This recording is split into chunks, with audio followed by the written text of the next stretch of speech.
ತಿಳಿಸಿದ್ನಿ. ನಿನ್ನೆ ರಾತ್ರಿ ನನಗೆ ಅದು ಫೋನ್ ಮುಖಾಂತರ ತಿಳಿಯಿತು. ಇಮಿಡಿಯೇಟ್ ನಾನು ಲೇಬರ್ ಆಫೀಸರ್ ಆನಂದ್ ದಿಗ್ಗೆವಾಡಿ ಅಂತಂದ್ರೆ ಅವ್ರಿಗೆ ಮಾತಾಡಿ, ಸೊ ಕಾರ್ಮಿಕ ಲೇಬರ್ ಕಾಂಟ್ರಾಕ್ಟ್ ಕಾರ್ಮಿಕ ಇರ್ಲಿ, ಸೀಸನಲ್ ಇರ್ಲಿ, ಸಬ್ಸ್ಟಿಟ್ಯೂಟ್ ಇರ್ಲಿ, ರೆಗ್ಯುಲರ್ ಇರ್ಲಿ, ಯಾರೇ ಒಂದು ಜೀವ ಹೋದ್ರು ಅದು ಕಾರ್ಮಿಕನೇ. ಅದು ನಮ್ಮ ಸಂಸ್ಥಾದೊಳಗೆ ಕೆಲಸ ಮಾಡ್ತಾ ಇದ್ದ. ಸೊ ಅದಕ್ಕೆ ಕಾರ್ಮಿಕ ಇದು ಇವ್ರು ಯಾರು ನಮ್ಮ ಲೇಬರ್ ಲೀಡರ್ ಥ್ರೂ ಬಂದವ್ ಇರ್ಲಿ ಅಥವಾ ನಮ್ ಥ್ರೂ ಇರ್ಲಿ, ಜೀವ ಹೋದವ್ ಕಾರ್ಮಿಕನೇ ಅವ. ಅದಕ್ಕೆ ಯೋಗ್ಯವಾದಂತ ನಿರ್ಣಯವನ್ನ ಏನ್ ಲೇಬರ್ ಲೀಡರ್ ಇರ್ತಾನಲ್ಲ ಕಾಂಟ್ರಾಕ್ಟ್ ಥ್ರೂ, ಅವನು ತಗೋಬೇಕು. ಆಮೇಲೆ ಸಂಸ್ಥೆ ವತಿಯಿಂದನೂ ಏನಾದರೂ ಸಾಧ್ಯ ಆದ್ರೆ ಅವನು ಫ್ಯಾಮಿಲಿಗೆ ಶಕ್ತಿ ತುಂಬುವಂತ ಕೆಲಸ ಮಾಡ್ಬೇಕಂತ ಹೇಳಿ ನಮ್ಮ ಯೂನಿಯನ್ ವತಿಯಿಂದ ನಾನು ಒತ್ತಾಯ ಮಾಡ್ತೇನೆ. ಏನಾಯ್ತು, ನಿನ್ನೆ ಕಾರ್ಮಿಕ ಅಧಿಕಾರಿ ಆನಂದ್ ದಿಗ್ಗೆವಾಡಿ ರಾತ್ರಿ 10 ಗಂಟೆಗೆ ಅವ್ರಿಗೆ ವಿಷಯ ಗೊತ್ತಾದ್ರು ಸಹಿತ ಇವತ್ತು ಮುಂಜಾನೆ 8 ಗಂಟೆ ತನಕ ಬಂದಿರ್ಲಿಲ್ಲ. ಈ ಅಧಿಕಾರಿಯ ಬೇಜವಾಬ್ದಾರಿನೋ ಅಥವಾ ಯಾರ ಮುಷ್ಟಿಗೆ ಒಳಗಾಗಿ ಇದಕ್ಕೆ ಸ್ಪಂದನೆ ಮಾಡಕ್ ಡಿಲೇ ಮಾಡಿದ್ರು? ಆನಂದ್ ದಿಗ್ಗೆವಾಡಿ ಅನ್ನೋರು ಇಲ್ಲೇ ಇರ್ತಾರೆ, ಲೇಬರ್ ಆಫೀಸರು. ವಾರದ ರಜೆ ಒಂದು ನನಗನ್ಸಿದ ಮಟ್ಟಿಗೆ ರವಿವಾರ ಅವರು ತಮ್ಮ ಊರಿಗೆ ಹೋಗಿದ್ರು ಕಾಣುತ್ತದೆ. ಸೊ ನಾನ್ ಫೋನ್ ಮಾಡಿದಾಗನು ಕೇಳಿದೆ, ನೀವು ಎಲ್ಲಿದ್ದೀರಿ ಅಂತ. ಯಾಕ್ರಿ ಅಂತ ಕೇಳಿದವರು, ಫ್ಯಾಕ್ಟ್ರಿ ಒಳಗೆ ಘಟನಾ ಆಗಿದೆ, ನಿಮ್ ಗಮನಕ್ಕೆ ಇದೇ ಇಲ್ಲ ಅಂತ ಕೇಳಿದೆ. ಇಲ್ಲ ಸರ್, ಫೋನ್ ಬಂದಿತ್ತು, ನಾನು ಊರೊಳಗಿದ್ದೀನಿ ಅಂತ ಹೇಳಿದ್ರು. ಆಗ ನಾನು ಫೋನ್ ಮಾಡಿದಾಗ ಸುಮಾರು 10:30 ಟೈಮ್. ಸೊ 10:30 ನಂತರ ತಕ್ಷಣ ಬೆಳಗ್ಗೆ ಹೋಗಿ ಬೇಗ ನೀವು ಅಟೆಂಡ್ ಆಗಬೇಕು. ಸೊ 10:30 ಅಲ್ಲಿ ಅವ್ರಿಗೆ ಯಾವ ಸ್ಥಿತಿಯಲ್ಲಿ ಅವ್ರಿದಾರು ಗೊತ್ತಿಲ್ಲ, ಇಲ್ಲಿ ತೋಟದೊಳಗದಾರೋ ಊರೊಳಗದಾರೋ ಅದು ಗೊತ್ತಿಲ್ಲ. ಸೊ ಆ ಸಂದರ್ಭಕ್ಕೆ ಬಂದ್ರು ಇಲ್ಲಿ ಏನದು ಸ್ಪಂದನೆ ಆಗಲಂಗಿಲ್ಲ ಅಲ್ಲಿಗಲ್ಲಿ. ಸೊ ಆ ದೃಷ್ಟಿಯಿಂದ ಬೆಳಗ್ಗೆ ಬೇಗ ಬಂದು ಅಟೆಂಡ್ ಆಗಿ ಅದ್ರದ್ದೇನು ಮುಂದಿನ ಕಾರ್ಯ ಚಟುವಟಿಕೆಗಳು ನೀವು ಕಾರ್ಮಿಕರಿಗೆ ಅನ್ಯಾಯ ಆಗದಂಗೆ ಮಾಡ್ರಿ ಅಂತ ಹೇಳಿ ಅವ್ರಿಗೆ ನಾನು ಸಲಹೆ ಕೊಟ್ಟದ್ದು ಸತ್ಯ. ಒಬ್ಬ ಕಾರ್ಮಿಕ ಶಾಶ್ವತ ತಿರನಿದ್ರೆ ಅಂದ್ರೆ ಸಾವಿಗೆ ಶರಣಾದಾಗ ಅವರ ಅಧಿಕಾರಿ ಆದಂತ ಒಬ್ಬ ಕಾರ್ಮಿಕ ಅಧಿಕಾರಿ ಹೆಂಗ ಮನೆಯೊಳಗೆ ನಿದ್ದೆ ಮಾಡ್ಕೊಂಡಿರಕ್ ಸಾಧ್ಯ ಇತ್ತು? ಅದಾಗಬಾರ್ದು, ನಿಜಕ್ಕೂ ಅದ ಖೇದನೀಯ. ಅಂತ ಅಧಿಕಾರಿಗಳು ಇಲ್ಲೇ ಏರಿಯಾದಾಗ ಇರಬೇಕು. ಸೊ ಇದೊಂದು ಅದನ್ನ ಖಂಡಿಸ್ತೀನಿ ನಾನು. ಯಾಕಂದ್ರೆ 20 ರಿಂದ 25 ಕಿಲೋಮೀಟರ್ ರಾತ್ರಿ ಬರೋದೇನು ದೊಡ್ಡ ವಿಷಯ ಆಗಿರ್ಲಿಲ್ಲ. ಯಾಕಂದ್ರೆ ಈ ಶುಗರ್ ಫ್ಯಾಕ್ಟರಿಯಿಂದ ಹಿಡ್ಕೊಂಡು ನಿಮ್ಮ ಕಾರ್ಮಿಕ ಅಧಿಕಾರಿ ಇರೋದು ಬರೀ 25 ಕಿಲೋಮೀಟರ್ ಅಂತರದೊಳಗ. ಇಂತ ಒಂದು ಸಾವು ಒಬ್ಬ ಕಾರ್ಮಿಕ, ಯಾವ ಕಾರ್ಮಿಕರ ಮೇಲೆ ಒಬ್ಬ ಅಧಿಕಾರಿಗೆ ತನ್ನ ಕಾರ್ಮಿಕ ಸತ್ತಾಗ ಎದ್ದು ಬರದಿರ್ತಕ್ಕಂತ ಅನಿವಾರ್ಯತೆ ಏನಿತ್ತು? ಅದನ್ನು ಸ್ಪಷ್ಟವಾಗಿ ನಮ್ಮ ಕಾರ್ಮಿಕ ಸಂಘಟನೆ ವತಿಯಿಂದ, ನಮ್ಮ ಕಾರ್ಮಿಕರ ವತಿಯಿಂದ ನಾನು ಖಂಡಿಸ್ತೀನಿ.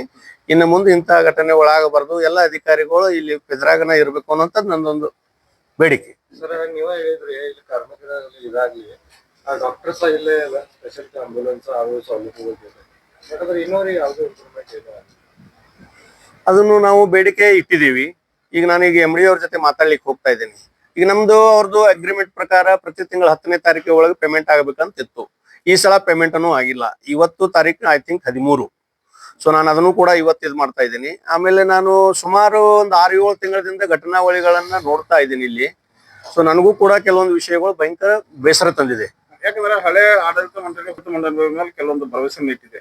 ಆದ್ರೆ ಇವು ಬಗ್ಗೆ ತಾವೇನ್ ಹೇಳ್ತೀರಿ? ಅದನ್ನ ನಾನು ಯೂಟ್ಯೂಬ್ ಮುಖಾಂತರ, ಆಮೇಲೆ ತಮ್ಮ ಮಾಧ್ಯಮದ ಮುಖಾಂತರ, ಆಮೇಲೆ ಪತ್ರಿಕಾ ಮಾಧ್ಯಮದ ಮುಖಾಂತರ ನಾನು ಕೂಡ ಕೇಳ್ಪಟ್ಟೆ.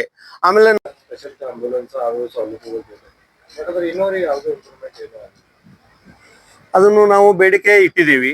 ಈಗ ನಾನೀಗ MD ಅವ್ರ ಜೊತೆ ಮಾತಾಡ್ಲಿಕ್ಕೆ ಹೋಗ್ತಾ ಇದ್ದೀನಿ. ಈಗ ನಮ್ದು ಅವ್ರದ್ದು ಅಗ್ರಿಮೆಂಟ್ ಪ್ರಕಾರ ಪ್ರತಿ ತಿಂಗಳ 10ನೇ ತಾರೀಕು ಒಳಗೆ ಪೇಮೆಂಟ್ ಆಗ್ಬೇಕಂತ ಇತ್ತು. ಈ ಸಲ ಪೇಮೆಂಟ್ ಅನ್ನು ಆಗಿಲ್ಲ. ಇವತ್ತು ತಾರೀಕು ಐ ಥಿಂಕ್ 13. ಸೊ ನಾನು ಅದನ್ನು ಕೂಡ ಇವತ್ತು ಇದು ಮಾಡ್ತಾ ಇದ್ದೀನಿ. ಆಮೇಲೆ ನಾನು ಸುಮಾರು ಒಂದು 6-7 ತಿಂಗಳಿಂದ ಘಟನಾವಳಿಗಳನ್ನ ನೋಡ್ತಾ ಇದ್ದೀನಿ ಇಲ್ಲಿ. ಸೊ ನನಗೂ ಕೂಡ ಕೆಲವೊಂದು ವಿಷಯಗಳು ಭಯಂಕರ ಬೇಸರ ತಂದಿದೆ. ಯಾಕಂದ್ರೆ ಹಳೆ ಆಡಳಿತ ಮಂಡಳಿ ಮೇಲೆ ಕೆಲವೊಂದು ಭರವಸೆ ಇಟ್ಟಿದೆ.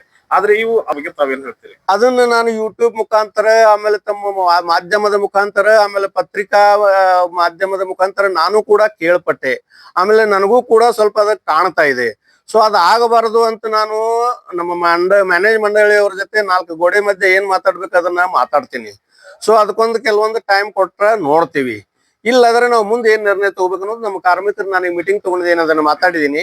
ಅವ್ರಿಗೊಂದು ಸ್ವಲ್ಪ ಟೈಮ್ ಕೊಟ್ಟಕೇಶನ್ ಅದು ಏನ್ ತಪ್ಪು ತಡೆ ಆಗ್ತಾ ಇದೆ ತಿದ್ದುಕೊಳ್ಳೋಕೆ ಅವಕಾಶ ನಾವು ಕಾರ್ಮಿಕರು ಕೊಡ್ತೀವಿ.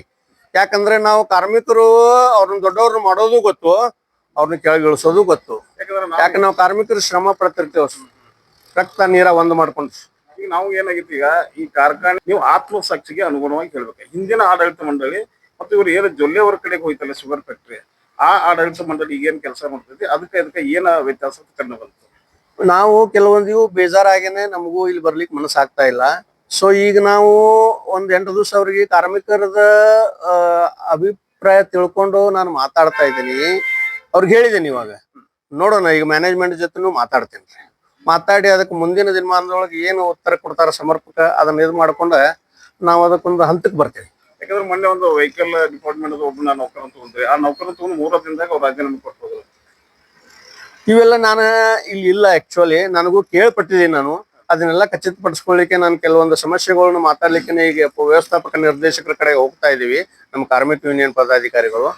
ಈಗ ಆದದ್ದನ್ನ ತಪ್ಪನ್ನ ನೀವು ತಿದ್ದುಕೊಂಡು ಸರಿಯಾಗಿ ಮಾಡಿದ್ರೆ ಓಕೆ, ಇಲ್ಲ ಆದ್ರೆ ಕಾರ್ಮಿಕರು ಕೂಡ ವ್ಯತಿರಿಕ್ತವಾಗಿ ನಿರ್ಣಯ ತಗೊಳ್ಬೇಕಾಗ್ತದೆ ಅಂತ ನಾವು ಅವ್ರಿಗೆ ಎಚ್ಚರಿಕೆ ಕೊಡ್ತೀವಿ. ನೀವು ಪ್ರತಿಯೊಂದು MD ಅವರ ನಿನ್ನೆಯಿಂದ ಇವತ್ತಿನವರೆಗೂ MD ದೇಸಾಯಿ ಅವರು ಶುಗರ್ ಫ್ಯಾಕ್ಟರಿ ಕಾಲಿಟ್ಟಿಲ್ಲ, ತಪ್ಪದು. ಇದನ್ನ ಹೆಂಗ್ ಖಂಡನೀಯ. ಎಲ್ಲ ತಪ್ಪಂದ್ರೆ ಖಂಡನೀಯ. ಮುಂದಿನ ದಿನಮಾನದಾಗ ಯಾವ ರೀತಿ ನೀವು ಕ್ರಮ ತಗೊಳ್ಳೋಕೆ ಇದು ಮಾಡ್ತೀರಿ? ಈಗ ಅದನ್ನೇ ಚರ್ಚೆಗೆ ಹೋಗ್ತಾ ಇದ್ದೀನಿ. ಈಗ ಅದೇ ಚರ್ಚೆಗೆ ಹೋಗ್ತಾ ಇದ್ದೀನಿ. ಅದನ್ನ ಮುಂದಿನ ದಿನಮಾನದೊಳಗೆ ಈಗ ಆಗಬಾರ್ದಂಗ ಅದನ್ನ ನಾವು ಅದನ್ನ ಮಾಡ್ತೀವಿ. ರಕ್ತ ನೀರ ಒಂದು ಮಾಡ್ಕೊಂಡು ಈಗ ನಾವು ಏನಾಗಿತ್ತು, ಈಗ ಈ ಕಾರ್ಖಾನೆ ನೀವು ಆತ್ಮಸಾಕ್ಷಿಗೆ ಅನುಗುಣವಾಗಿ ಹೇಳ್ಬೇಕು. ಹಿಂದಿನ ಆಡಳಿತ ಮಂಡಳಿ ಮತ್ತು ಇವರು ಏನು ಜೊಲ್ಲೆ ಅವರ ಕಡೆಗೆ ಹೋಯ್ತಲ್ಲ ಶುಗರ್ ಫ್ಯಾಕ್ಟರಿ, ಆ ಆಡಳಿತ ಮಂಡಳಿ ಈಗ ಏನ್ ಕೆಲಸ ಮಾಡ್ತೈತಿ ಅದಕ್ಕೆ ಏನ ವ್ಯತ್ಯಾಸ ಕಂಡು ಬಂತು? ನಾವು ಕೆಲವೊಂದು ಇವು ಬೇಜಾರಾಗೇನೆ ನಮಗೂ ಇಲ್ಲಿ ಬರ್ಲಿಕ್ಕೆ ಮನಸ್ಸಾಗ್ತಾ ಇಲ್ಲ. ಸೊ ಈಗ ನಾವು ಒಂದ್ 8 ದಿವಸ ಅವ್ರಿಗೆ ಕಾರ್ಮಿಕರದ ಅಭಿಪ್ರಾಯ ತಿಳ್ಕೊಂಡು ನಾನು ಮಾತಾಡ್ತಾ ಇದ್ದೀನಿ. ಅವ್ರಿಗೆ ಹೇಳಿದ್ದೀನಿ ಇವಾಗ ನೋಡೋಣ, ಈಗ ಮ್ಯಾನೇಜ್ಮೆಂಟ್ ಜೊತೆನೂ ಮಾತಾಡ್ತೀನಿ. ಮಾತಾಡಿ ಅದಕ್ಕೆ ಮುಂದಿನ ದಿನಮಾನದೊಳಗೆ ಏನು ಉತ್ತರ ಕೊಡ್ತಾರ ಸಮರ್ಪಕ ಅದನ್ನ ಇದು ಮಾಡ್ಕೊಂಡ ನಾವು ಅದಕ್ಕೊಂದು ಹಂತಕ್ಕೆ ಬರ್ತೀವಿ. ಯಾಕಂದ್ರೆ ಮೊನ್ನೆ ಒಂದು ವೆಹಿಕಲ್ ಡಿಪಾರ್ಟ್ಮೆಂಟ್ ಒಬ್ಬನ ನೌಕರನ್ ತಗೊಂಡ್ರಿ, ಆ ನೌಕರನ್ ತಗೊಂಡು 3 ದಿನದಾಗ ಅವ್ರು ರಾಜೀನಾಮೆ ಕೊಟ್ಟು ಇವೆಲ್ಲ ನಾನು ಇಲ್ಲಿ ಇಲ್ಲ. ಆಕ್ಚುಲಿ ನನಗೂ ಕೇಳ್ಪಟ್ಟಿದ್ದೀನಿ. ನಾನು ಅದನ್ನೆಲ್ಲ ಖಚಿತಪಡಿಸ್ಕೊಳ್ಳಿಕ್ಕೆ ನಾನು ಕೆಲವೊಂದು ಸಮಸ್ಯೆಗಳನ್ನ ಮಾತಾಡ್ಲಿಕ್ಕೆ ಈಗ ವ್ಯವಸ್ಥಾಪಕ ನಿರ್ದೇಶಕರ ಕಡೆ ಹೋಗ್ತಾ ಇದೀವಿ, ನಮ್ಮ ಕಾರ್ಮಿಕ ಯೂನಿಯನ್ ಪದಾಧಿಕಾರಿಗಳು.